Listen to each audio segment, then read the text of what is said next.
पूरे मुल्क हिंदुस्तान के हमारी निगाहों के सामने हैं और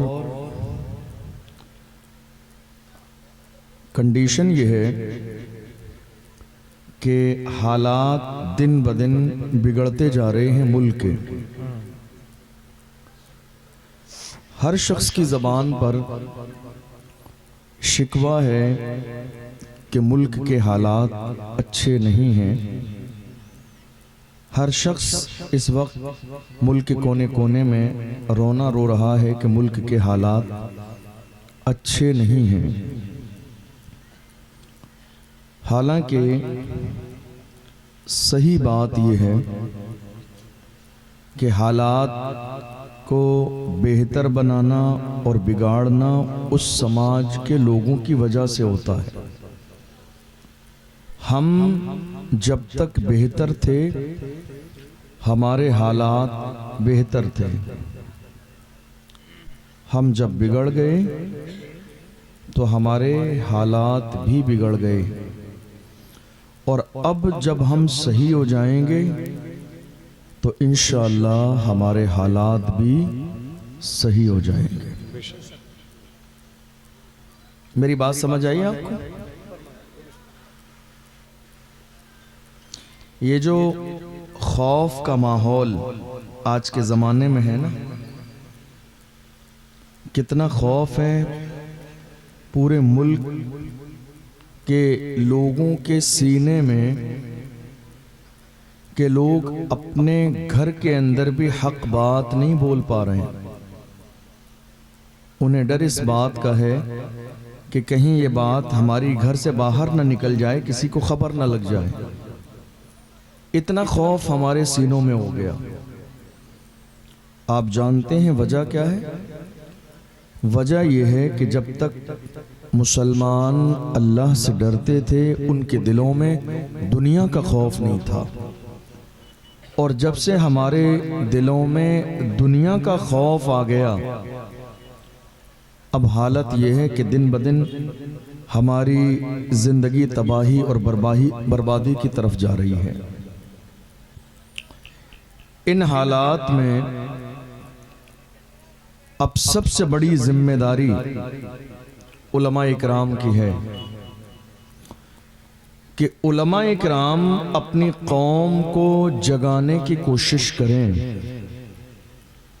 सबसे बड़ी जिम्मेदारी इन हालात में उलमा इकराम की है कि वो कौम मुस्लिम के जवानों को अपनी पूरी हिस्ट्री पढ़कर सुनाएं।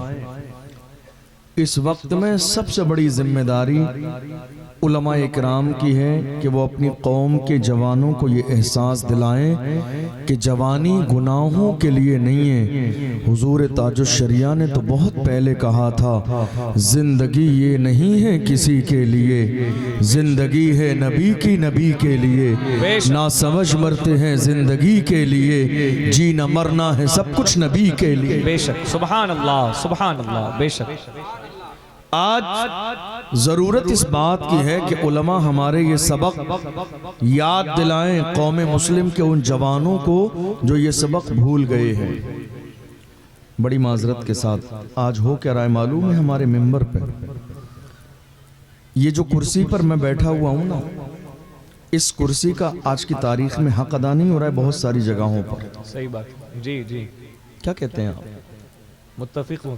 आने वाले लोग इस कुर्सी पे बैठकर 2-2 घंटे जोक सुनाकर चले जाते हैं। जी, 2-2 घंटे मस्ती और मजाक करके चले जाते हैं, और मुझे अफसोस है उस मिंबर पर बैठने वाले तमाम उलमा और आइम्मा पर जो उसी हंसी और मस्ती मजाक में शामिल रहते हैं, दाद भी रहते हैं और पैसे भी देते हैं। इस बात का एहसास नहीं कि ये मिंबर मस्ती और मजाक के लिए नहीं लगाया गया है, ये मिंबर करबला का पैगाम सुनाने के लिए लगाया गया है। क्या ये मिंबर मस्ती और मजाक के लिए है?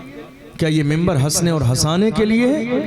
क्या ये मिंबर मस्ती और मजाक के लिए है, जोक सुनाने के लिए है? याद रखिएगा, जिस कौम के जिम्मेदारान मिंबर पर बैठकर हंसने हंसाने लगे तो याद रखना, हंसने के बाद दूसरा दर्जा फिर रोने का आता है। जो लोग ज्यादा हंसते हैं ना, उन्हें ज्यादा रोना भी पड़ता है। मैं अपनी तरफ से नहीं कहता हूँ, अल्लाह का कुरान कहता है फलियज़हकू क़लीलन वलियबकू कसीरा। इन्हें चाहिए कि हंसें कम और रोएं ज्यादा। अल्लाह के रसूल हुजरे पाक से निकले, सहाबा को मेरे नबी ने देखा, सहाबा आपस में गुफ्तगू कर रहे थे और मुस्कुरा रहे थे। अल्लाह के रसूल सल्लल्लाहु अलैहि वसल्लम तशरीफ लाए। मेरे सहाबा, मेरे आका ने सहाबा को मुस्कुराते देखा। सहाबा को मुस्कुराते देखकर मेरे आका ने इरशाद फरमाया, ऐ मेरे सहाबा, तुम मुस्कुरा रहे हो, अल्लाह की इज्जत की कसम, कब्र के बारे में जितना मैं जानता हूँ तुम जान लेते तो हंसते नहीं रोते रहते। आखिरत के बारे में जितना मैं जानता हूँ तुम जान लेते तो हंसते कम रोते ज्यादा। कब्र के बारे में, आखिरत के बारे में, जहन्नम के बारे में जितना मैं जानता हूँ उतना तुम जान लेते तो तुम हंसते कम रोते ज्यादा। याद रखिएगा, मैं अपनी कौम से कहता हूँ, हमारे लोग भी नीचे बैठकर बाज़ाब्ता उसी हंसी ठट्टे में, मस्ती मजाक में कितने मस्त रहते हैं। अल्लाह अकबर, इससे ज्यादा शर्मनाक सूरत हाल और क्या हो सकती है? क्या कौम के खून पसीने की कमाई मस्ती और मजाक के लिए है? क्या कौम के खून पसीने की कमाई इस मिंबर पे हंसने हंसाने के लिए है? क्या कौम के खून पसीने की कमाई इस मिंबर को लगा के जोक सुनाने के लिए है? नहीं मेरे अजीजों, ये हक आपका है। जिस तरह आप आने वाले शायर इस्लाम से और तकरीर करने वाले से पर्ची लिखकर फरमाइश करते हैं, ये नहीं ये वाला कलाम पढ़ो, ये नहीं ये वाला कलाम पढ़ो, इसी तरह मेरी कौम के जवानों अब पर्ची तकरीर करने वाले के लिए भी लिखना सीखो। जब वो हंसने हंसाने लगे उसे भी पर्ची लिख के दो।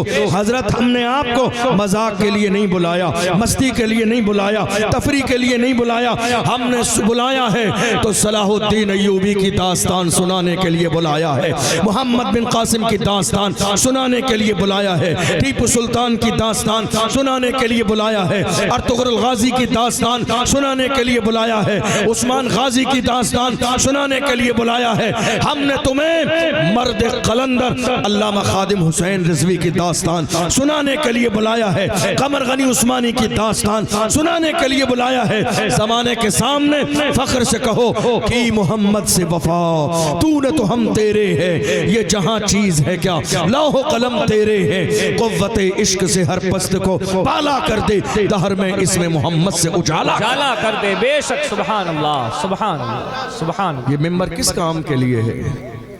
ये हंसने हंसाने के लिए नहीं है। हमारी कौम आज की तारीख में गाफिल क्यों हो गई? हमारी कौम गाफिल इसीलिए हो गई चूंकि उसे एहसास न दिलाया गया कि जवानों की जवानी किस काम के लिए। आप जानते हैं, अगर आज भी इस मिंबर का हक अदा न किया जाएगा तो जो हालात जितने बुरे हैं इससे ज्यादा बुरे हालात आने वाले हैं। कहाँ हैं हमारे जवान? आपको हैरत होगी जानकर, शराब के ठेकों पर हमारे 18-18 साल के जवान बैठे हुए, जिना के अड्डों पर हमारे 20-20 साल के जवान बैठे हुए हैं। है कोई ऐसा नशा जो आज हमारे जवान करते न हो? है कोई ऐसा नशा जो आज हमारे मोहल्लों तक पहुंचा न हो? है कोई ऐसा नशा जिसके आदी हमारे जवान न हो चुके हों? है कोई ऐसा नशा जिसको हमारे जवानों ने किया न हो? कितनी साल के जवान, 18 साल, 20 साल, 22 साल के जवान, ऐसा कोई नशा नहीं जो मेरी कौम के जवान कर न रहे हों। आज हालत ये है, मौत के सौदागर हमारे मोहल्लों तक नशा पहुंचा रहे हैं। एमडी का नशा हमारे मोहल्ले तक, अफीम का नशा हमारे मोहल्ले तक, बाज़ाब्ता चरस और गांजे हमारे मोहल्ले तक, बाज़ाब्ता नशे के इंजेक्शन मेरी कौम के 20-20 साल के जवान ले रहे हैं। डीजल का नशा हमारे जवानों में, पेट्रोल का नशा हमारे जवानों में। तुम्हें अंदाजा नहीं, जिस कौम के जवान नशे के आदी हो जाएं वो कभी इज्जत की जिंदगी नहीं गुजार सकते। जिस कौम के जवान नशे के आदी हो जाएं वो कभी आबरू की इज्जत की जिंदगी ज़िंदगी नहीं गुजार सकते। जिस कौम के जवान नशे के आदी हो जाएं वो कभी रसूलुल्लाह की नामूस के पहरेदार नहीं बन सकते। जिस कौम के जवान नशे के आदी हो जाएं वो कभी मस्जिदों के मुहाफिज नहीं बन सकते। जिस कौम के जवान नशे के आदी हो जाएं कभी वो अपने माँ बाप के फरमाबरदार नहीं बन सकते। जिस कौम के जवान नशे के आदी हो जाएं उनकी जिंदगियां तबाह बर्बाद हो जाती हैं। मैं अपनी कौम के जवानों से कहना चाहता हूं, जवानों अगर तुमने नशा करने की ठान ली है कि तुम्हें नशा करना है तो याद रखो हमने नशा करने के लिए कभी मना नहीं किया है। हम तो अपनी कौम के जवानों से कहते हैं नशा करना है दिल खोल के नशा किया करो, मगर शर्त सिर्फ इतनी है लोकल वाला नशा मत किया करो जिसको करने के बाद लोग नाली और नाले में गिर जाते हैं। नशा करना है तो ब्रांडेड नशा किया करो, दिल खोल कर नशा करो। हमने कभी नशे के लिए मना न किया, दिल खोल कर नशा करो, मगर वो नशा जो बिलाल हबशी ने किया, जो सलमान फारसी ने किया, जो सुहैब रूमी ने किया, जो हजरत अम्मार इब्न यासिर ने किया। कौन बिलाल हबशी जिन्हें मारा भी गया, घसीटा भी गया, परेशान भी किया गया, फिर भी अपने अंदाज में कहते थे तू हो के तुर्श रूह मुझे काली हजार दे। ये वो नशा नहीं जिसे तुर्शी उतार। मोहब्बत रसूल का नशा करो, इश्क रसूल का नशा करो, हुजूर की गुलामी का नशा करो, नाम मोहम्मद पे मरने का नशा करो। जिस दिन हुजूर के नाम पर मरने और मिटने का नशा कर लोगे इंशाअल्लाह तुम्हारी कामयाबी का वो पहला दिन होगा।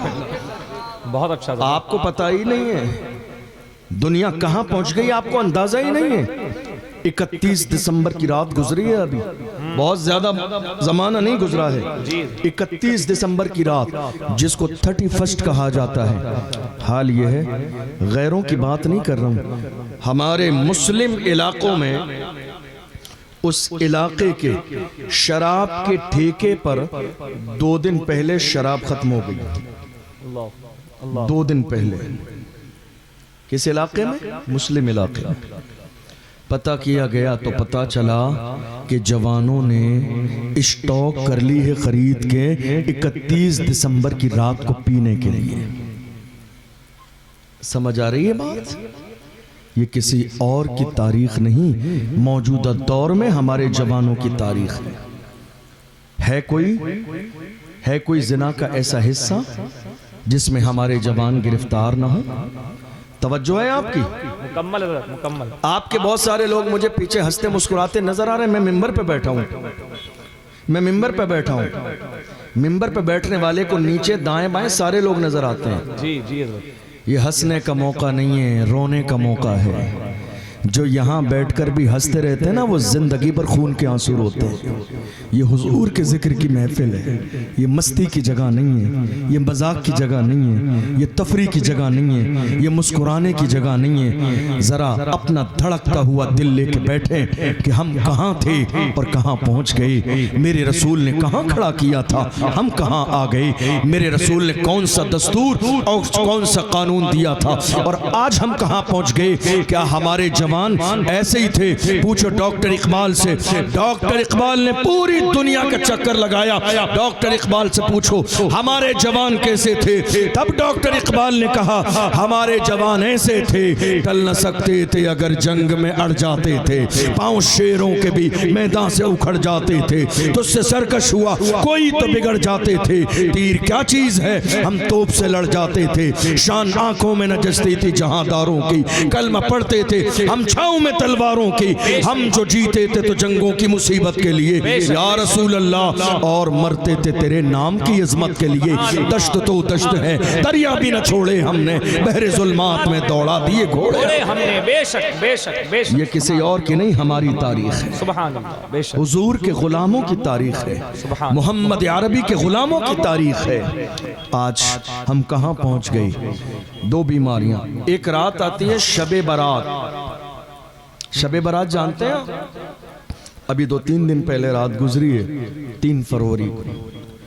उस रात के बारे में जरा दिल के कानों से सुनिएगा, अल्लाह करे कि ये बात आपके दिल तक पहुंच जाए और महसूस कीजिएगा कि मैं जिस गुनाह के बारे में बता रहा हूं वो गुनाह कितना खतरनाक है।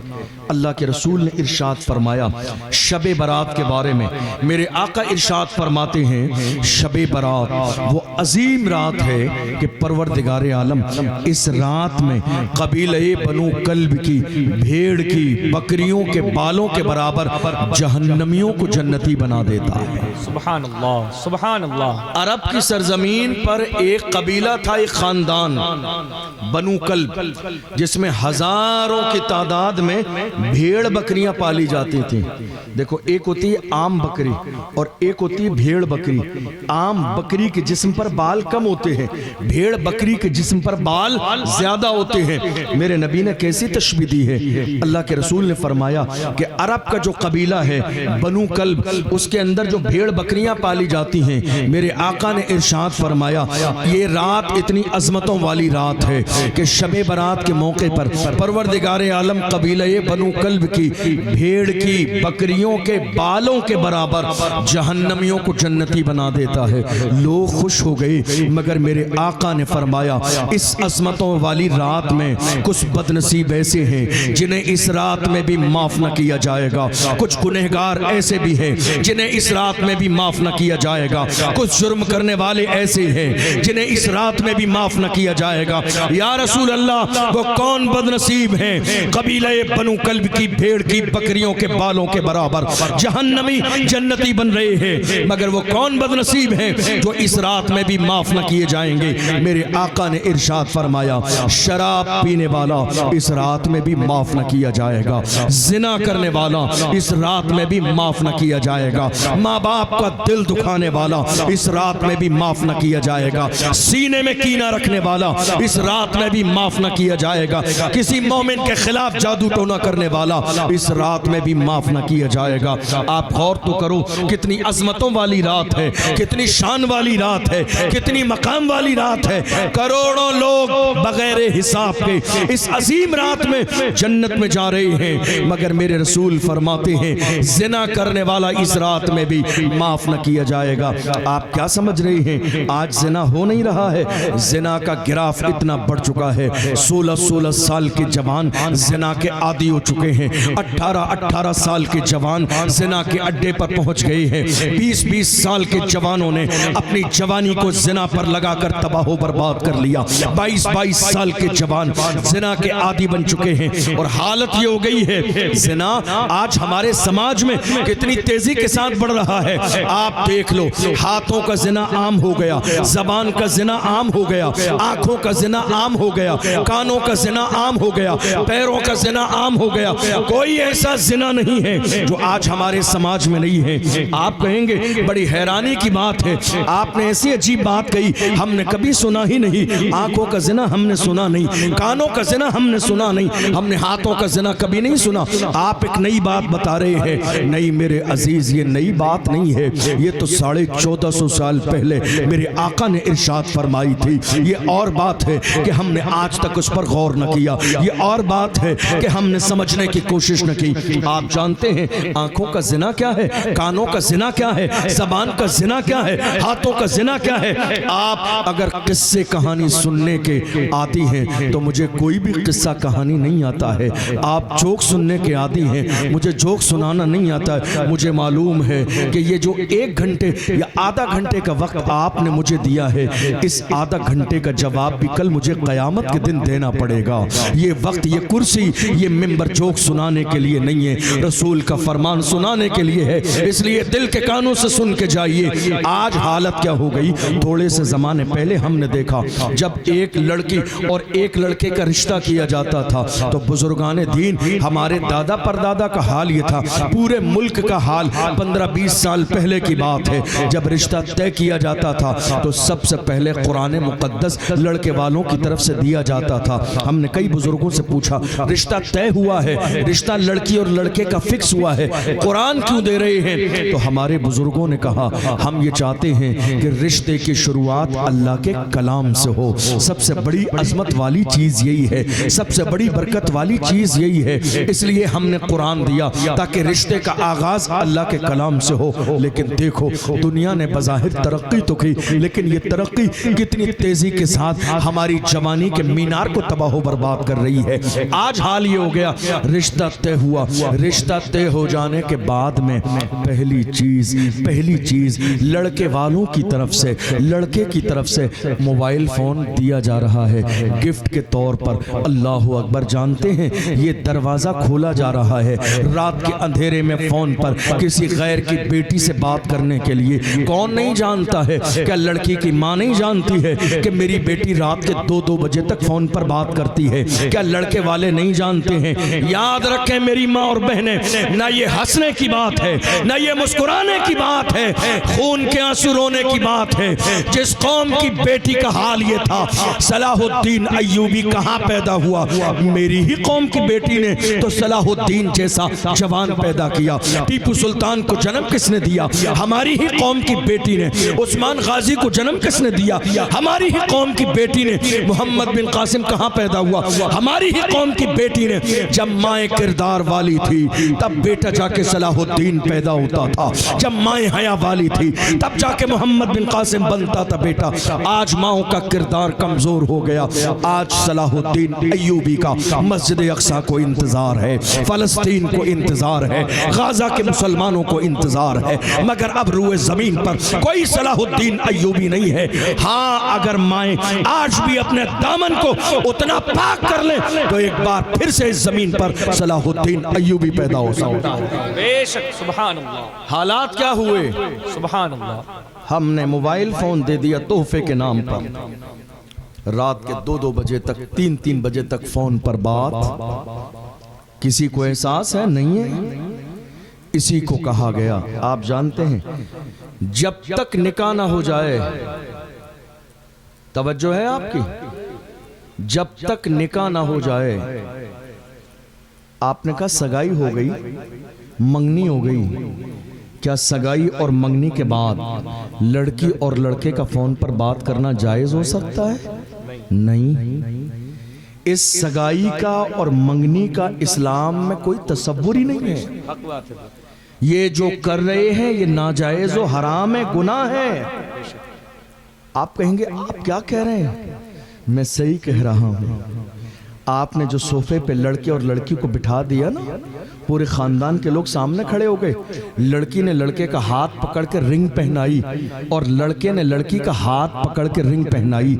इनका आपस में अभी कोई रिश्ता नहीं है। अरे जो मजहब इस्लाम नजर उठाने की इजाजत न दे, वो हाथ पकड़ने की इजाजत कैसे दे सकता है?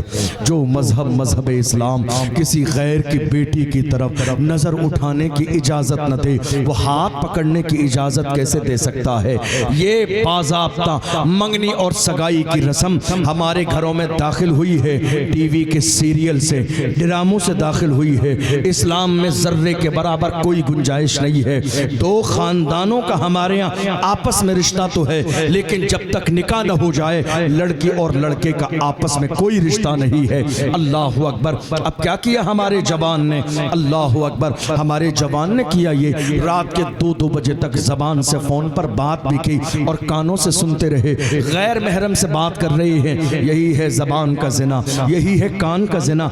आप कहेंगे ये बात तो हमें समझ में आ गई, जरा आंखों का जिना भी बता दीजिए। आप जानते हैं थोड़े से जमाने पहले आपने देखा होगा, हमें और आपको बाज़ाब्ता पूरे 1 महीने के लिए इंटरनेट का 1 GB डेटा मिलता था और वो पूरे 1 महीने के लिए काफी हो जाता था। 1 GB data, 1 GB data, 1 GB internet. Net पूरे महीने के लिए काफ़ी हो जाता था। दुनिया ने देखा इनकी जवानी बहुत तेज़ी से तबाह बर्बाद नहीं हो रही है। तबाही और बर्बादी के लिए बाज़ाब्ता ऑफर के नाम पर इंटरनेट के दरवाजे हमारे लिए खोल दिए गए। आज हालत ये है, रोज़ाना सुबह से लेकर शाम तक 2-2, 3-3 GB डेटा हमारी कौम के जवानों को मिल रहा है। और जवान क्या कर रहे हैं? आप कहेंगे आप ऐसी बात कर रहे हैं, हमने कभी सुनी नहीं। याद रखना, हम बात वही कहते हैं जिससे मेरी कौम के जवानों की इस्लाह हो। रात के अंधेरे में क्या कर रहे हैं कौम के जवान?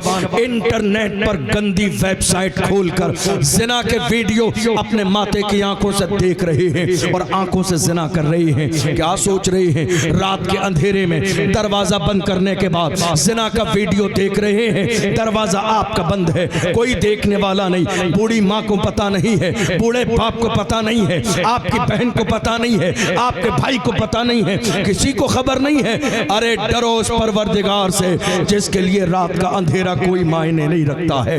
डरो उस परवरदिगार से जिसके लिए न दिन का उजाला न रात का अंधेरा कोई फर्क करता है। कुरान में कहा गया, वमा रब्बुका बिगाफिलिन अम्मा तामलून, खबरदार खबरदार, तुम जो कर रहे हो तुम्हारा रब उससे गाफिल नहीं है। अल्लाहु अकबर। कुरान में ऐलान किया गया, इन्नल्लाह कान अलैकुम रकीबा, ऐ गुनाह करने वालों याद रखो खुदा तुम पर कड़ी निगरानी करता है।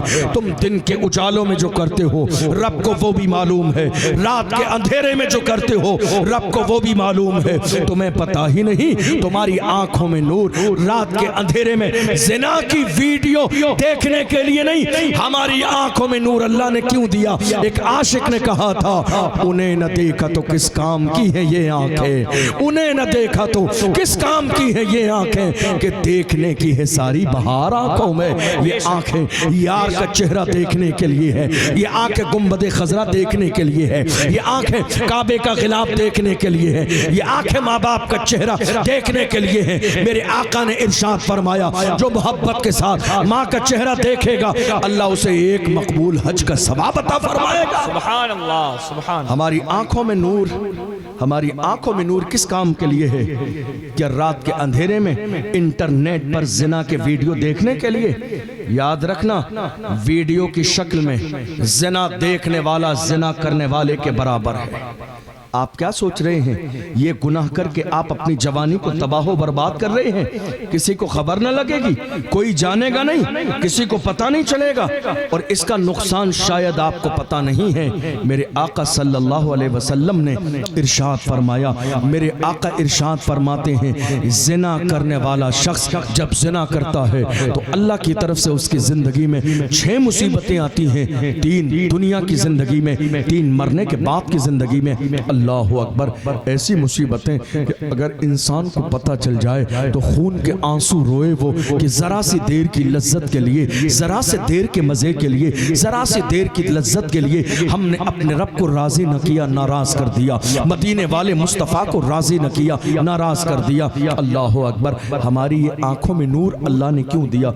एक नौजवान ने मुझसे आके कहा, हजरत मैं चाहता हूँ जरा मेरे लिए दुआ कर दें। मैंने कहा दुआ किस चीज की करनी है? कहा हजरत दुआ इसकी कर दें कि ख्वाब में मुझे मुस्तफ़ा का दीदार हो जाए। सुभान अल्लाह, सुभान। सुना है आप हर आशिक के घर तशरीफ लाते हैं, मेरे घर में भी हो जाए चरागा या रसूल अल्लाह। हजरत दुआ कर दे मेरे लिए कि ख्वाब में मुस्तफ़ा का दीदार हो जाए। मैंने एक जुमला कहा, मैंने कहा मैं दुआ कर दूंगा और मेरे आका करम फरमाने पे आए तो वहाँ कोई देरी भी नहीं है। उस बारगाह की शान ये है, वहाँ फासलों की ज़ियादती से इनायतों में कमी नहीं। कोई दूर रह के उवैस है, कोई पास रह के बिलाल है। मेरे आका करम फरमाने पे आए तो कोई बईद भी नहीं है। मगर याद रखो, याद रखो, अगर तुम्हारे दिल में ये ख्वाहिश है कि मुस्तफ़ा जान रहमत सल्लल्लाहु अलैहि वसल्लम का तुम्हें इन आंखों से दीदार हो जाए तो जरा दिल पे हाथ रख के बताओ, क्या तुम्हारी आंखें हैं इस काबिल? क्या तुम्हारी आंखें हैं इस काबिल क्या तुम्हारी आंखें हैं इस काबिल कि तुम इन गुनहगार आंखों से यार का चेहरा देखो? क्या तुम्हारी आंखें हैं इस काबिल कि जिन गुनहगार आंखों से तुम मुस्तफ़ा का दीदार करो? क्या तुम्हारी गुनहगार आंखें हैं इस काबिल कि जिन आंखों से तुम मुस्तफ़ा का दीदार करो? अरे जिन्होंने आंखों की हिफाजत की मिस्र की सरजमीन पर, अल्लामा जलालुद्दीन सुयूती ने चलते फिरते जिंदगी में 70 बार मेरे नबी का दीदार किया है। चलते फिरते, सोते नहीं, चलते फिरते 70 बार मेरे आका का दीदार किया है।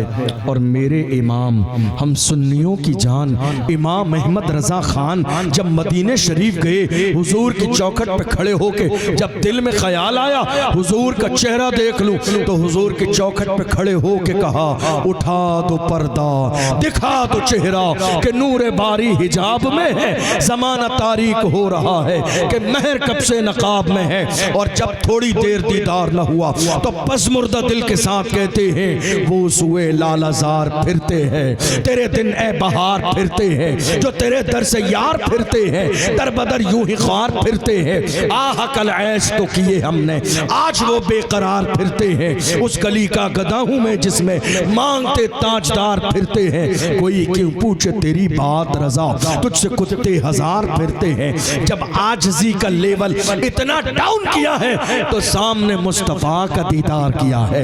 जब सर से लेकर पैर तक मेरे आका का दीदार कर लिया, देखने के बाद कसम खा के कहा, तू जिंदा है वल्लाह, तू जिंदा है वल्लाह, मेरी चश्मे आलम से छुप जाने वाला।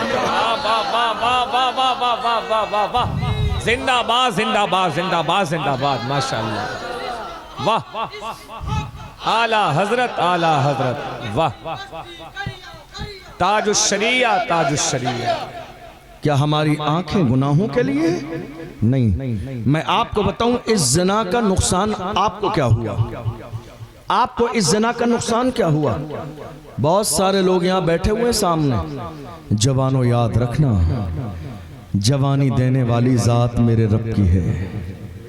मैं बहुत संजीदा तकरीर कर रहा हूँ आपके सामने, इसलिए कि मुझे एहसास है कि इस मौजू की आपको ज़रूरत है। मैं बहुत जज्बाती तकरीर करके गुजर जाता और बहुत सारी बातें आपके स्तर से ऊपर से गुजर जाती, लेकिन नहीं, कुछ सीख कर जाओ, कुछ पैगाम लेकर जाओ। शायद कि ये रात तुम्हारी जिंदगी को बदल दे। जवानी गुनाहों के लिए नहीं है, जवानी अय्याशियों के लिए नहीं है। खुदा की ज़ात कैसी है, वो हमारा परवरदिगार जवानी देना भी जानता है, जवानी दे के वापस लेना भी जानता है। बड़े बड़े सूरमा के दरवाजे पे मौत का फरिश्ता आ गया। बड़े बड़े लोग दुनिया से चले गए। बड़े बड़े सूरमा का आज नामो निशान जिंदा नहीं है। बड़े बड़े जमींदार मिट्टी के अंदर मिला दिए गए, कोई जानने वाला नहीं है। गुरूर किस बात का है, तकब्बुर किस बात का है, इतराना किस बात का है, अपने आप को बड़ा समझना किस बात का है।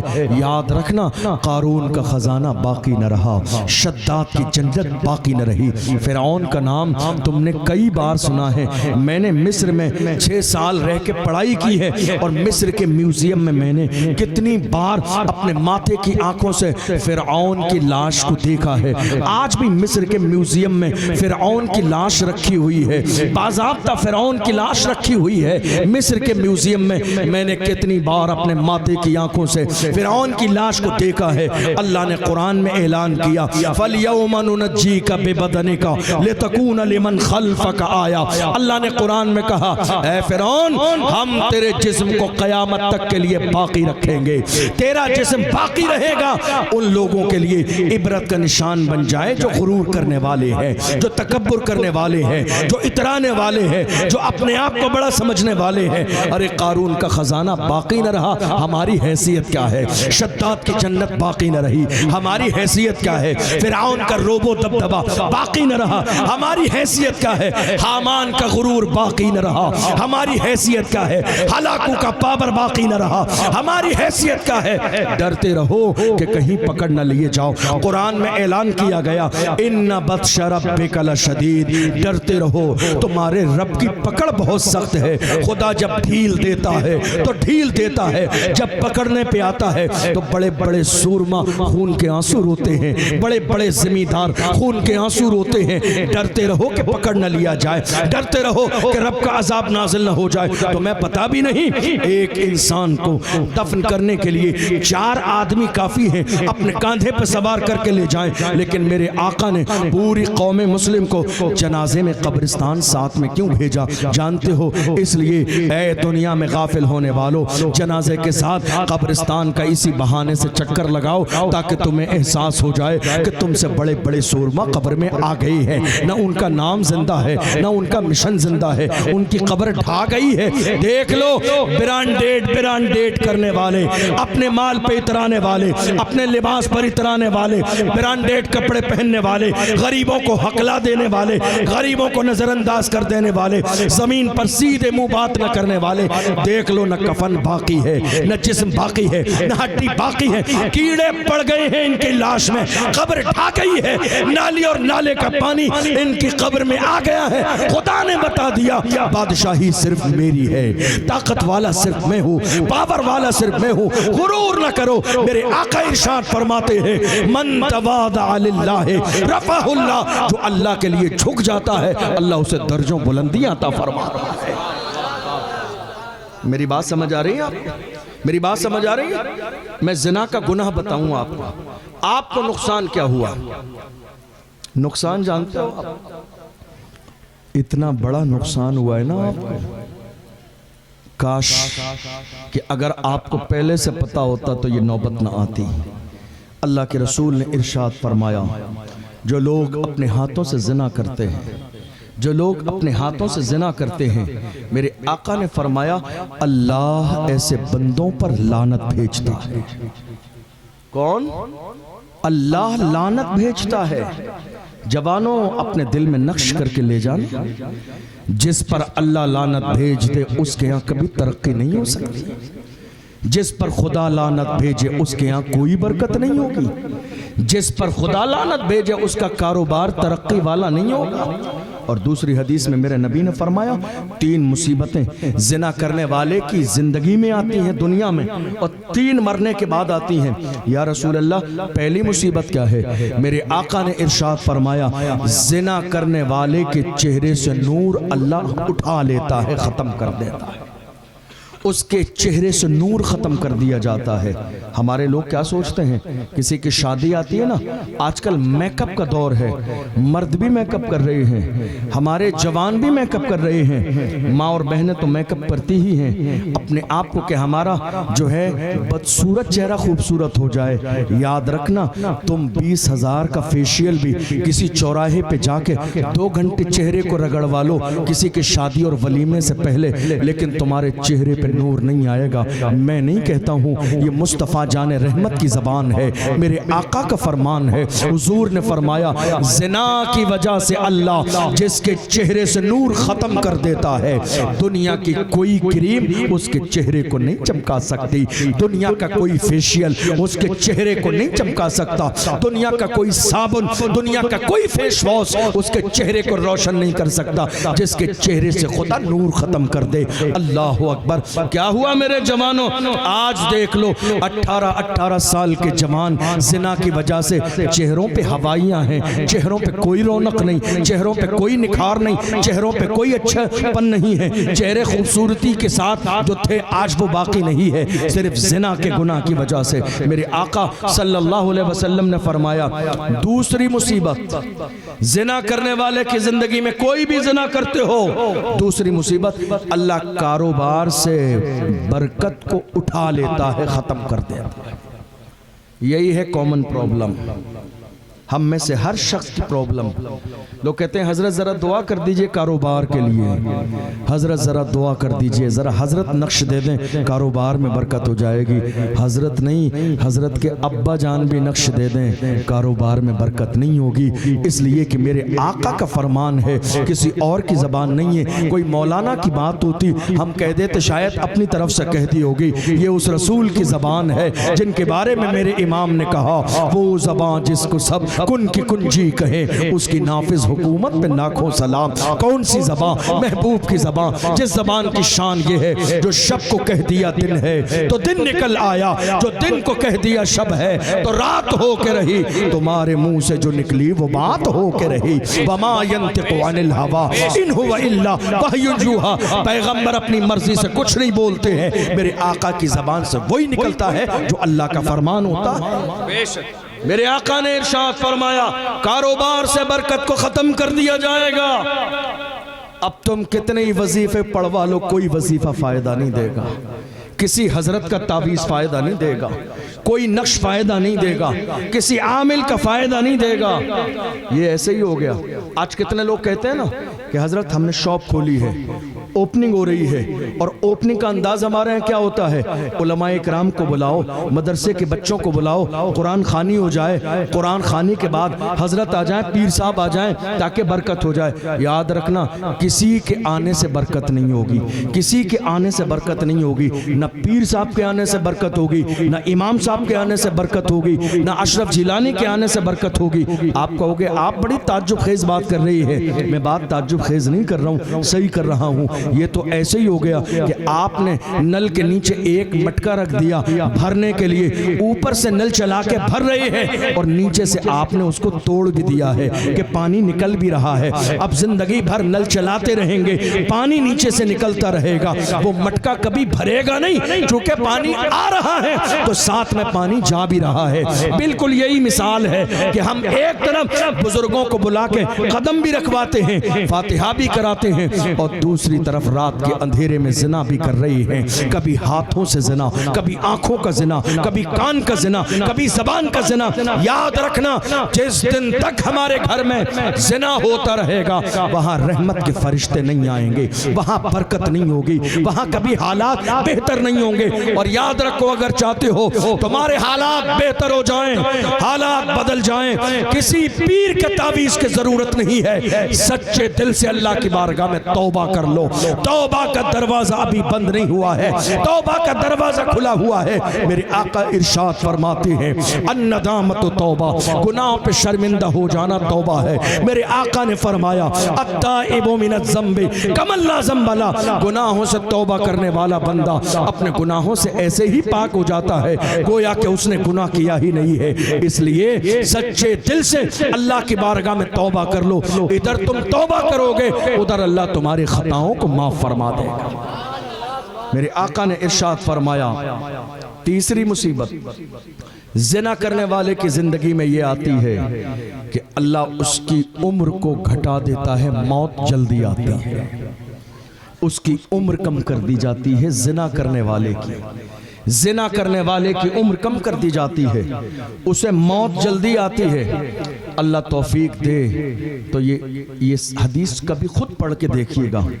इमाम गज़ाली की किताब, मशहूर ज़माना किताब मुकाशिफ़तुल क़ुलूब के अंदर जिना के बाब में उन्होंने इस हदीस को कोट किया है। अल्लाह कभी मौका दे तो ज़रा खुद पढ़ के देखिएगा, जिस्म के रोंगटे खड़े हो जाएंगे। आपने क्या समझा है हम गुनाह करते रहें, किसी को मालूम नहीं है? नहीं मेरे अजीज, ये सिस्टम जहाँ से चलाया जाता है, दुनिया ये देख रही है कि हमारे जवान इंटरनेट पर क्या देख रहे हैं। आप ये सोच रहे हो किसी को नहीं मालूम? अरे जो सिस्टम चलाने वाले हैं ना उन्हें मालूम है आपका मोबाइल इस्तेमाल किस अंदाज में हो रहा है। अल्लाह न करे जिंदगी में कभी किसी दिन किसी केस में अगर गिरफ्तार हो गए ना तो ये सारा डेटा 10 साल का निकाल के आपके हाथ में दे दिया जाएगा कि 10 साल में मोबाइल का इस्तेमाल आपने कैसा किया है। आप क्या समझ रहे हैं? दुनिया बहुत तरक्की कर चुकी है। आप गूगल पे जो सर्च करते हैं दुनिया देख रही है, आप यूट्यूब पर जो सर्च करते हैं दुनिया देख रही है कि आपके हाथ में मोबाइल फोन है, आप किस तरफ जा रहे हैं। अल्लाह की इज्जत की कसम खा के कहता हूँ हमारे जवान, पूरी तारीख उठा के देख लीजिए, हमारे जवान किसी दौर में ऐसे नहीं थे। हमारे जवान कैसे थे? हमारे जवानों के सामने शराब भी पेश की गई, लड़कियां भी पेश की गई, ज़िना का माहौल भी मनाया गया, मगर हमारी कौम के जवानों ने शराब और शबाब को ठोकर मार के कहा अपना सब कुछ गुम गुंबद खजरा कल भी था और आज भी है, मेरे नबी से मेरा रिश्ता कल भी था और आज भी है। बतला दो गुस्ताख नबी को गैरत मोमिन जिंदा है, उन पे मर मिटने का जज्बा कल भी था और आज भी है। हमारी जवानी गुनाहों के लिए नहीं है, हमारी जवानी शराब के लिए नहीं है, हमारी जवानी जिना के लिए नहीं है, हमारी जवानी तबाही और बर्बादी के लिए नहीं है। हमारी जवानी है, ए जवानों अपनी जवानी को वैसा बनाओ जैसा फलस्तीन के जवानों ने बनाया। हम क्या कहते हैं, या रसूलल्लाह आपके नाम पे गर्दन कटा देंगे। जिस कौम का जवान हुजूर के नाम पर मोहल्ले की मस्जिद में जाके गर्दन झुकाता ना हो, वो हुजूर के नाम पे गर्दन कटा कैसे सकता है। हमारी कौम का हाल ये हो गया, हमारे जवान पूरे हफ्ते नमाज नहीं पढ़ते हैं और जुमे के दिन भी सिर्फ 2 रकात नमाज पढ़ के गुजर जाते हैं। अरे हजरत बाद में मीटिंग कर लेना, तकरीर हो रही बाद में कर लीजिए, पढ़े लिखे समझदार आदमी। हमारे जवान 2 रकात नमाज पढ़ते हैं जुमे के दिन, सिर्फ 2 रकात। आपने देखा या नहीं देखा है? 2 रकात। किसके लिए भाग रहे हैं आप जुमा छोड़कर? हफ्ते भर नहीं आए थे आप मस्जिद में, आप आए हैं 1 हफ्ते के बाद और 2 रकात नमाज पढ़ के तेजी से भाग रहे हैं। किसके लिए? दोस्तों के लिए। याद रखना, जब मौत आएगी ना, गुस्ल यही देंगे, कफन यही पहनाएंगे, कब्रिस्तान यही लेके जाएंगे, जल्दी इन्हीं को होगी। यही 2 लुक मिट्टी डालने के बाद काम के बहाने से दौड़ते हुए घर चले जाएंगे, हाथ उठा के तुम्हारे लिए मगफिरत की दुआ भी नहीं करेंगे। जिनके लिए जुमे की नमाज छोड़कर जा रहे हो, नहीं मेरे अजीजों, तुम मदीने वाले मुस्तफ़ा के गुलाम हो। गुलाम ऐसे होते हैं, यार का जिक्र आने वाला हो और यार छोड़ के चला जाए, ऐसा कैसे हो सकता है? जुमा के दिन नमाज जुमा के बाद हुजूर के गुलाम मुजाहिद मिल्लत के दीवाने जब खड़े होते हैं तो गुंबद खजरा की तरफ मुंह करके कहते हैं, मुस्तफ़ा जान रहमत पे लाखों सलाम, शमे बज़्म हिदायत पे लाखों सलाम। और जब लाखों से दिल नहीं भरता है तो कहते हैं, काबे के बदरो दुजा तुम पे करोड़ों दुरूद, तैबा के शमशो दुहा तुम पे करोड़ों दुरूद, और कोई गैब क्या तुमसे छुपा हो भला, जब ना खुदा ही छुपा तुम पे करोड़ों दुरूद। जिंदाबाद जिंदाबाद। हालात आज ये हैं कि हमारी कौम के जवान हुजूर के नाम पे मरने और मिटने की बात तो करते हैं, लेकिन ना जुमे की नमाज पूरी पढ़ते हैं, ना आका पर सलातो सलाम पढ़ते हैं। क्या दीवाने ऐसे ही होते हैं? नहीं मेरे अजीजों, दीवाने ऐसे नहीं होते हैं। दीवानों का हाल तो कुछ और ही होता है। आप जानते हैं, इमाम अहले सुन्नत ने अपनी किताब में लिखा, रूम की सरजमीन, आखिरी जुमले दे रहा हूँ आपको, रूम की सरजमीन पर 3 जवान है, ईसाइयों ने गिरफ्तार किया, ले गए ईसाई बादशाह के पास। उसने कहा, जवानों इस्लाम छोड़ दो, तुम्हारी दास्तान सुना रहा हूं, तुम कल क्या थे और आज क्या हो गया तुम्हारी जवानी को। ले जाके खड़ा कर दिया ईसाई बादशाह के पास। उसने कहा, इस्लाम छोड़ दो वरना जान जाएगी। हमारे जवानों ने कहा, गुलामाने मोहम्मद जान देने से नहीं डरते, ये सर रह जाए या कट जाए कुछ परवाह नहीं करते। अल्लाह अकबर। उसने जैतून का तेल मंगाया। क्या किया? जैतून का तेल, कढ़ाई लगाई गई, गर्म किया गया और उठाकर बड़े बेटे को जैतून के तेल में डाल दिया। थोड़ी देर की तकलीफ के बाद उसने शहादत का जाम नोश किया। 2 भाई खड़े देख रहे हैं, डरे नहीं हैं, खौफजदा नहीं है, परेशान नहीं है। वो अपने अंदाज में कह रहे हैं, जान दे दी उसी की थी, हक तो ये है कि हक अदा न हुआ। दूसरे भाई की बारी आई, उसको भी डाल दिया। जब तीसरे की बारी आई, एक वजीर ने कहा था, जनाब ये तो बिल्कुल 18-20 साल का जवान है, अपने दीन में इतना पुख्ता नहीं है, मुझे दे दें, थोड़े से दिन में मैं इसको ईसाई बना दूंगा। ले गया वो वजीर, अपने घर में ले जाके हुजरे में बंद किया। अपनी जवान बेटी से, हुस्नो जमाल वाली बेटी से कहा, बेटी तेरे हुस्नो जमाल को देखने के लिए शहर का हर नौजवान बेचैन व बेकरार है। मेरी बेटी, आज तेरी जिम्मेदारी ये है कि अपने हुस्नो जमाल के जरिए इस जवान के ईमान को खराब कर दे। जवानों जरा दिल के कानों से सुन के जाना, रात के अंधेरे में में जब उसकी बेटी उस जवान के पास गई, देखती क्या है कि वो जवान अपनी पेशानी को सजदे में रख के सजदा कर रहा है। रात भर इंतजार में रही कि एक नजर मेरा चेहरा उठा के मुझे देख ले, मेरे चेहरे को देख ले, मगर फजर का वक्त हो गया। मेरी कौम का वो जवान था, उसने एक नजर उठा के नहीं देखा। इमाम अहले सुन्नत कहते हैं ऐसा एक दिन नहीं हुआ, 10, 15, 20 दिन नहीं हुआ। मेरे इमाम फरमाते हैं 40 रात मुसलसल वो लड़की आती रही जाती रही।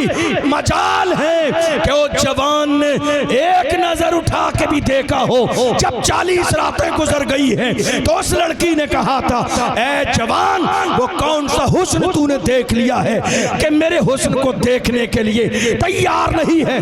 तब जवान ने अपने अंदाज में कहा, जुल्फ देखी है कि नजरों ने घटा देखी है, जुल्फ देखी है कि नजरों ने घटा देखी है। लुट गया जिसने मोहम्मद की अदा देखी है, जिसने यार के तलवे का जलवा देखा हो, वो दुनिया के हुस्न से मुतासिर कैसे हो सकता है? बेशक, सुभान अल्लाह, सुभान अल्लाह। उस लड़की ने जानते हो क्या कहा था? वाह, जुमला सुन के जाना। उस लड़की ने कहा, जवान तेरे किरदार ने, ए जवान तेरे किरदार ने, ए जवान तेरे किरदार ने मेरे दिल में इस्लाम की मोहब्बत पैदा कर दी। ए जवान तेरे किरदार ने, तेरे किरदार ने, तेरी पाक दामनी ने, ए जवान तेरे किरदार ने मेरे दिल में इस्लाम की मोहब्बत पैदा कर दी है। मैं आई तो थी तुझे ईसाई बनाने, मगर तेरे किरदार ने मेरे दिल में इस्लाम की मोहब्बत पैदा कर दी है। अब देर न कर, कलमा पढ़ा के मोहम्मद अरबी का गुलाम बना दे। सुभान अल्लाह, सुभान अल्लाह। हम जब किरदार वाले थे तो जमाना हमें देखकर अपना आइडियल मानता था। आज हमने मोहम्मद अरबी का तरीका छोड़ दिया, हालात हमारी निगाहों के सामने हैं। एक और बात आपको बताऊं, जवानों याद रखना, जिनकी जिंदगी में कोई मिशन न हो वो मर जाते हैं और हमेशा के लिए खत्म हो जाते हैं, लेकिन जिनकी जवानियां मिशन वाली होती है वो हमेशा जिंदा रहते हैं। देख लो मुजाहिद मिल्लत आज भी जिंदा है, हबीब मिल्लत आज भी जिंदा है। हबीब मिल्लत का जब हम तसव्वुर करते हैं तो हमारे जहन में ख्याल आता है, जमाले यार पे पर्दा पड़ा है गम नहीं इसका, ख्याले यार आने पर नजारा हो ही जाता है। जहां अल्लाह वाले रहते हैं अपने मज़ारों में, वो जंगल हो या सहरा हो उजाला हो। बेशक, सुभान अल्लाह। वो अजीम जात, सुभान, वो अजीम जात हबीब मिल्लत की हमारी निगाहों के सामने बज़ाहिर नहीं है, मगर हमने उनके सुबह शाम देखे हैं, हमने उनका उठना बैठना देखा है, हमने उनकी जिंदगी देखी है। जिनकी जिंदगी मिशन वाली होती है वो जमीन पर रहता है तब भी आइडियल रहता है, जमीन में चला जाता है तब भी आइडियल रहता है। बेशक, सुभान अल्लाह। मुजाहिद मिल्लत आज भी जिंदा हैं, आज भी जिंदा हैं हमारे ख्यालात में, हमारे नजरियात में, हमारे घरों में, हमारी फिक्र में, हमारी महफिलों में। वो जिंदा इसलिए है कि उन्होंने जिंदगी अपनी मर्जी से नहीं, मुस्तफा जाने रहमत की मर्जी से और हुजूर के लिए गुजारी। बेशक, सुभान अल्लाह। आज भी अगर आप चाहते हैं कि मरने के बाद हमेशा जिंदा रहें तो अपना अंदाज और मिजाज बदल लीजिए। रुकावटें आएंगी, मैं जलसा कराने वालों से भी कहता हूं, या तो जलसा कराओ मत, और अगर जलसा कराओ तो कलेजा मजबूत कर लो। हाँ, बहुत सारी मुसीबतें आती हैं, बहुत सारे लोग कमेंट करते हैं, गालियां भी सुननी पड़ती हैं, गलत गलत बातें भी सुननी पड़ती हैं। याद रखिएगा इस्लाम का काम इसी अंदाज में चला है, मगर फिर भी मोहम्मद अरबी के गुलामों ने कहा, मैं अकेला ही चला था जाने बे मंजिल, मगर लोग मिलते गए और कारवां बनता गया। ये मेरा मजहब, मजहब इस्लाम है, जिसको मिटाने के लिए दुनिया ने हर जमाने में कोशिश की, मगर हुजूर के गुलामों ने आंखों में आंखें डाल के कहा, फानूस बन के जिसकी हिफाजत हवा करे वो शम्मा क्या बुझे जिसे रोशन खुदा करे। इस्लाम की फितरत में कुदरत ने लचक दी है, तुम जितना दबाओगे उतना ही वो उभरेगा। हम मोहम्मद अरबी के गुलाम हैं, हमारी जवानियां बेमकसद नहीं होना चाहिए, हमारी जवानी बामकसद होना चाहिए। आप जानते हैं सलाहुद्दीन अय्यूबी चले, बस मैं अपनी बात खत्म कर रहा हूं, बहुत कुछ बोलने को है लेकिन घड़ी इजाजत नहीं दे रही है। सलाहुद्दीन अय्यूबी ने जब ख्वाब देखा मस्जिद अक्सा को आज़ाद कराने का, आखिरी बात, वो चले, दुश्मनों ने उन्हें और उनके लश्कर को मिशन से हटाने के लिए वो जिस रास्ते से गुजरने वाले थे, जवान हुस्न जमाल वाली लड़कियों की टीम फैला दी उस जंगल में कि ये जवान गुजरेंगे। हमारे साथ आज भी ऐसा हो रहा है, आज भी ऐसा हो रहा है। इलेक्शन का जमाना देख लो आप, इलेक्शन के जमाने में शराब की बोतलें रात में बांटी जाती हैं जी। इलेक्शन के जमाने में जवानों को शराब और शबाब का आदी बना दिया जाता है। सिर्फ एक वोट के लिए जवानों की जवानी तबाह बर्बाद की जा रही है। नहीं मेरे अजीज, शराब की बोतल से तुम्हें कुर्सी न मिलेगी, कुर्सी देने वाली जात मेरे रब की है। बेशक तुम रब से रिश्ता जोड़ो, रब से रिश्ता जोड़ लोगे, तुम रब के हो जाओगे, अल्लाह सारी कायनात के दिल में तुम्हारी मोहब्बत डाल। सलाहुद्दीन अय्यूबी और उनके लश्कर के लोग निकले जंगल में। जैसे ही फैले हैं निकलने के लिए, सलाहुद्दीन अय्यूबी को उसी घने जंगल में एक दूर खड़ी लड़की नजर आई। शाम का वक्त है। सलाहुद्दीन अय्यूबी ने कहा, जवानों तुम्हारी दास्तान सुना रहा हूं, तुम कल क्या थे और आज क्या हो गए। सलाहुद्दीन अय्यूबी ने कहा, तुम तन्हा यहाँ क्यों हो। कहा, मुझे दुश्मनों ने लूट लिया है और मेरा सामान लूट लिया, यहाँ लाके छोड़ गए। मुझे एक मर्द की ज़रूरत है जो मुझे मेरी मंजिल तक पहुँचा दे। कहा, ठीक है मैं चलता हूँ। और हम क्यों न चलें, हुजूर के गुलाम रास्ता दिखाने ही के लिए तो आए। कहा, मैं चलता हूँ, तुम मेरे साथ चलो। उसने कहा, ठीक है। चंद कदम चले, बारिश होने लगी, फिर वहीं रुक गए। रात का सन्नाटा छाया, आग जला ली गई, जिस्म भीगे हुए हैं। उस लड़की ने सलाहुद्दीन, चूंकि वो प्लान के साथ आई थी, सलाहुद्दीन अय्यूबी की तरफ देख के कहा, सलाहुद्दीन क्या मेरी जवानी तुम्हें अपनी तरफ नहीं खींचती है? क्या मेरा हुस्न जमाल तुझे मुतासिर नहीं करता है? जवानों मेरे जुमले अपने दिल में रख के ले जाना। सलाहुद्दीन अय्यूबी ने कहा अपनी तरफ माइल करने के लिए देखना जरूरी है। अल्लाह की इज्जत की कसम, मैंने तुझे नजर भर के देखा ही नहीं, मैंने तुझे नजर उठा के देखा ही नहीं है। उस लड़की ने कहा था, मेरे हुस्न की तौहीन न कर, मेरे हुस्न को देखने के लिए दुनिया बेचैनो बेकरार रहती है। क्या बात है, ऐसा कौन सा हुस्न तेरी नजर में है जो मेरे हुस्न को देखने के लिए तैयार नहीं? सलाहुद्दीन अय्यूबी ने कहा, हम तो पहले ही मुस्तफ़ा के हुस्न में बिक चुके हैं, हमें दुनिया का हुस्न मुतासिर कैसे कर सकता है? हमें दुनिया का हुस्न मुतासिर कैसे कर सकता है? हम जब तक कल तक इस फिक्र के हामिल थे, जब तक हमारी फिक्र ये थी, अल्लाह ने हमें हर कदम पर इज्जत अता फरमाई थी। वो कौन लोग थे जिन्होंने स्पेन की सरजमीन पर इस्लाम का झंडा लहराया?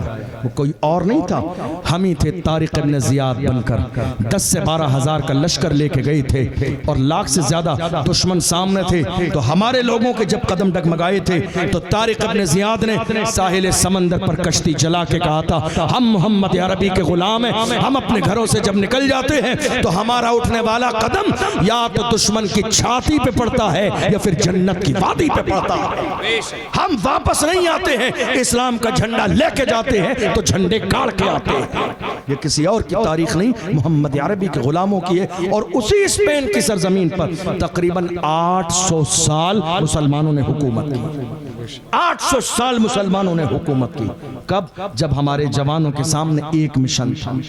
आज हमारे जवानों के सामने मिशन क्या है मालूम? बर्थडे मनाना है। पार्टी कहाँ होगी? कौन कौन बुलाया जाएगा? खाना क्या बनेगा?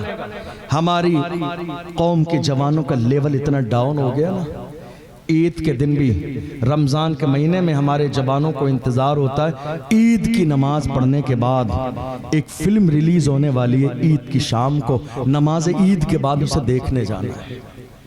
ये सालों साल से चल रहा है। इसका मतलब क्या है?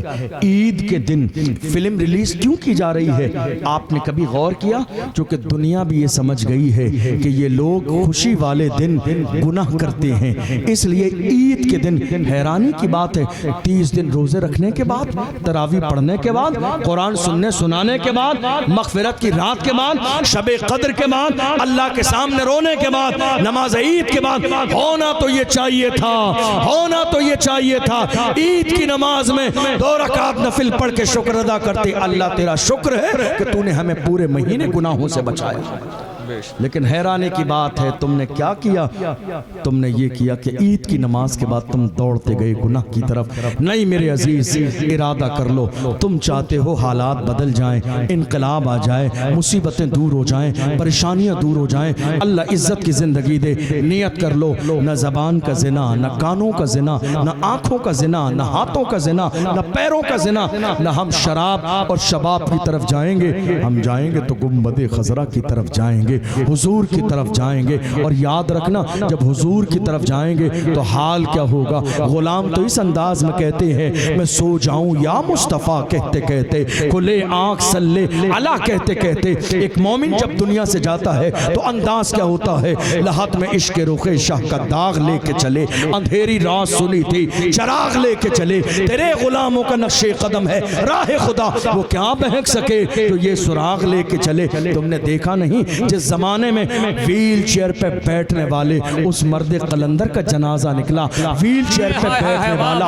वो मर्द कलंदर जिसने फैजाबाद के धरने में दिसंबर की सर्दी में बबांगे दोहल कहा था, उन्हें जाना उन्हें माना, न रखा गैर से काम, लिल्लाहिल हम्द में दुनिया से मुसलमान गया। आज ले उनकी पना, आज मदद मांग उनसे, फिर न मानेंगे कयामत में अगर मान गया। जानो दिल होश व खिरत सब तो मदीने पहुंचे, तुम नहीं चलते रजा, सारा तो सामान गया। उसी मर्द कलंदर का जनाजा जब निकला था तो दुनिया पुकार के कहती थी, आशिक का जनाजा है जरा धूम से निकले, महबूब की गलियों से जरा घूम के निकले। कब्र में उतारने वाले फख्र के साथ कहते थे, जमीन मैली नहीं होती, जमन मैला नहीं होता, मोहम्मद के गुलामों का कफन मैला नहीं होता। सुभान अल्लाह, सुभान अल्लाह। गुलाम बने गुलाम मोहम्मद अरबी के सच्चे गुलाम, या रसूल अल्लाह, वाह, जिंदाबाद जिंदाबाद, वाह, जिंदाबाद जिंदाबाद। गुलाम बने हुजूर के गुलाम। जिस दिन हुजूर के गुलाम बन जाएंगे, अल्लाह उसी दिन ज़माने का इमाम बना देगा। हमारी तारीख रही है, हमारे गले में हमने आम दिनों में हुजूर को याद नहीं किया। हमारा तो हाल ये है, शादी होती है, हम ढोल बाजे डीजों में इतने मगन हो जाते हैं कि ये भूल जाते हैं कि हम कलमा पढ़ने वाले हुजूर के गुलाम हैं। हमारे सर पे हुजूर मुजाहिदे मिल्लत का दस्ते करम है, हम भूल ही जाते हैं। हबीबे मिल्लत का फैजान हमें मिल रहा है, हम भूल ही जाते हैं। वरना हमारी तारीख रही है, हम खुशियों में नहीं, दुनिया ने हमारे गले में फांसी का फंदा डालने के बाद भी हमसे कहा, आखिरी ख्वाहिश बताओ। मुरादाबाद के चौराहे पर अल्लामा सैयद किफायत अली काफी के गले में फांसी का फंदा डालने के बाद अंग्रेजों ने कहा, आखिरी ख्वाहिश, कहते हैं यार की नात लिखना चाहता हूँ, हुजूर की नात लिखना चाहता हूँ। और जब नात लिखने पे आए हैं, फांसी का फंदा गले में है, पुकार के कहते हैं, कोई गुल बाकी रहेगा न चमन रह जाएगा, पर रसूलुल्लाह का दीने हसन रह जाएगा। अतलसो कम ख्वाब की पोशाक पर नाजा न हो, इस तने बेजान पर खाकी कफन रह जाएगा। हम सफीरो बाग में है, कोई दम का चहचहा, बुलबुलें उड़ जाएंगी, सूना चमन रह जाएगा। नाम शाहाने जहां मिट जाएंगे, लेकिन यहाँ हश्र तक नामो निशाने पंजतन रह जाए। सुभान अल्लाह, सुभान अल्लाह। हमने सिर्फ आम दिनों में हुजूर को याद नहीं किया, हमारे गलों में फांसी का फंदा भी डाला गया, तब भी हमने हुजूर को याद किया और जमाने को बताया, ओ तेरा मेरा करने वाले, ये जान मेरी है और ये जमीन मेरी है। हम हुजूर के गुलाम, इश्क के बंदे हैं, हम इश्क वाले लोग हैं। इश्क गर जुर्म है, फांसी की सजा तो मुझको। इश्क वाले क्या कहते हैं, इश्क गर जुर्म है, फांसी की सजा तो मुझको, पर दरे यार पे मुझको ये सजा दी जाए। इश्क गर जुर्म है, फांसी की सजा दो मुझको, पर दरे यार पर मुझको ये सजा दी जाए। इश्क वाले ये नहीं करते हैं तेरा मेरा, इश्क वाले कहते हैं सब कुछ तेरा है, जमीनो जमा तुम्हारे लिए, मकीनो मका तुम्हारे लिए, चुनीनो चुना तुम्हारे लिए, बने दो जहां तुम्हारे लिए, सन में ज़बां तुम्हारे लिए, बदन में है जान तुम्हारे लिए, हम आए यहाँ तुम्हारे लिए, उठे भी वहाँ तुम्हारे लिए। जिंदाबाद। इरादा करके जाइए, हम जिंदगी गुनाहों में नहीं गुजारेंगे, हम बदलेंगे अपने आप को। जिस दिन आप बदल जाएंगे इंशाअल्लाह आपके हालात बदल जाएंगे, आपकी मुसीबतें खुशहाल जिंदगी में तब्दील हो जाएंगी। अल्लाह की बारगाह में दुआ है, हमने जो सुना है अल्लाह इसे समझने और अमल करने की तौफीक अता फरमाए। सहवन बोलने में कोई खता हुई हो, मैं सबको गवाह बनाकर अल्लाह की बारगाह में तौबा करता हूँ। अल्लाह अपने महबूब के सदक़े में माफ़ फरमाए। अस्तग़फ़िरुल्लाह रब्बी मिन कुल्लि ज़म्बिन व अतूबु इलैह। मैं दिल की गहराइयों से मुबारकबाद भी पेश करता हूँ इस कमेटी को, इंतज़ामिया को। बहुत आलीशान इंतज़ाम भी है, बहुत बेहतरीन अंदाज में कमेटी वालों ने सब ने मेहमान नवाजी भी की, बहुत अच्छे लोग हैं। और मुझे राजस्थान से यहाँ आकर दिली तौर पर बहुत खुशी भी हुई, बहुत अच्छा भी लगा। अल्लाह ताला आप सबको सलामत रखे, ये मोहब्बतें सलामत रहें। अल्लाह हम सबको मुजाहिद मिल्लत का फैज़ान अता फरमाए। हबीब मिल्लत की कब्र पर अल्लाह रहमत व अनवार की बारिश नाजिल फरमाए। अल्लाह हमें इन बुजुर्गों का सदका अता फरमाए। और याद रखना मुजाहिद मिल्लत के गुलामों, अपने अंदर से अपने सीने से दुनिया का खौफ निकाल दो, इसलिए कि हम मुजाहिद से मोहब्बत करने वाले हैं, जिसने दुनिया में किसी के सामने गर्दन झुकाई नहीं है। मुजाहिद ने गर्दन झुकाई है तो सिर्फ रब के सामने झुकाई है। वस्सलामु अलैकुम व रहमतुल्लाह।